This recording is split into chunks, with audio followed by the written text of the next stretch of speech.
Assalamu alaikum. Dear viewers, in this video we will learn in detail about the concept of load and different types of the loads, and these different types of the load will be explained by using this two-story simple building as an example.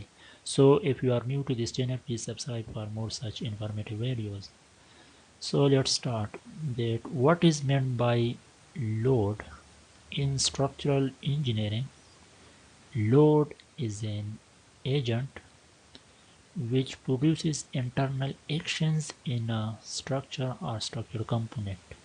Means if a load is applied on a structure or structural component, let's suppose we apply a load uh, on the building, on the top of the building roof.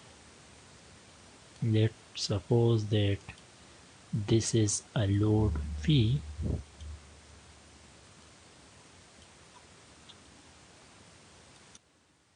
So if this load P is applied on this top of the slab, so this load will be transmitted to the foundation through the skeletal structure. So once the load P is applied, so the slab will resist the load. Due to the resistance, the slab will take some internal actions to resist this load. So due to this load, application of this load, there is internal actions which were produced in the slab due to this load. So by applying this load P, some internal actions is induced in the slab. So this is what we call as load or force Phi. So now the definition of the load is in simple way is that it is an agent which produces some internal actions in object when it is applied. So this is the scientific definition of the load. When load P is applied on the slab, so it produces internal actions. The internal actions may be in terms of bending, may be in terms of axial loads, may be in tension or compression, or it would may be in terms of shear, or it would may be in terms of torsion.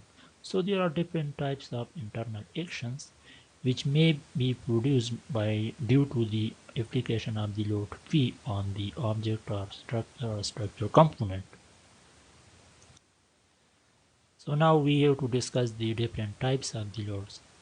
The loads are basically divided into two main categories. This is one is the vertical loads and the another one is horizontal loads. And the vertical loads are subdivided into these four categories. One is the dead load, another one is live load, earthquake load, and blasting load. So what is meant by dead load?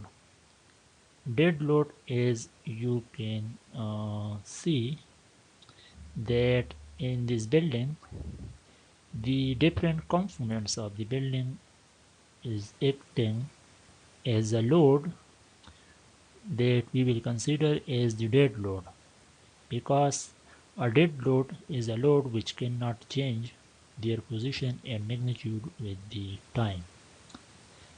So there are some loads that if we kept in the building and we cannot change their magnitude and position, so those load will be lies in the dead load category of the loads.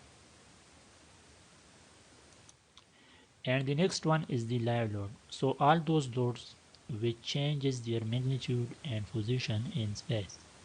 So those loads which changes their position and magnitude, so all those loads will be categorized in live loads. So earthquake load, the third one is the earthquake load. Earthquake load is also a type of a live load, And it is the earthquake load has a different directions. It acts in three dimensions in the building, in this horizontal direction, vertical direction, and in the direction which is perpendicular to this plane. So the vertical component of earthquake load is being categorized in these vertical loads. And the next one is the blasting load. So if there are some blasting material due to some blast in the inside the building or at the position where the blasting uh, applying the load in the upward or in downward direction, so those loads of the blasting will be categorized in vertical loads. And the next category of the load is the horizontal loads.